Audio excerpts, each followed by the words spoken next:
Hello అండి, ఈరోజు వీడియోలో రథసప్తమి గురించి కొన్ని విశేషాలు తెలుసుకుందాం. మాఘశుద్ధ సప్తమి నాడే సూర్యభగవానుడు ఆవిర్భించాడని, ఆ రోజునే ఆయన పుట్టిన తిథిగా పేర్కొంటారు. అందుకే దీనికి రథసప్తమి అని పేరు వచ్చిందని భారతీయులు భావిస్తారండి.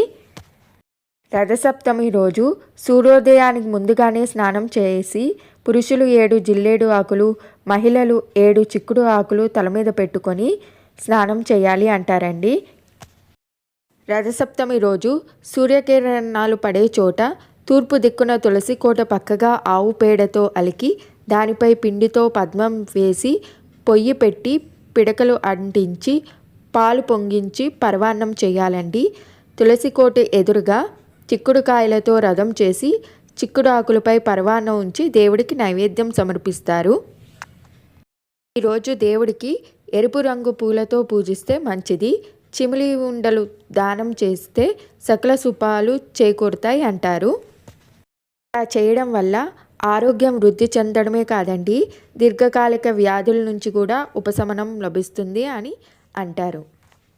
ఇదండి ఈరోజు వీడియో. ఈ వీడియో నచ్చినట్లయితే లైక్ చేసి, షేర్ చేసి, సబ్స్క్రైబ్ చేసుకోండి.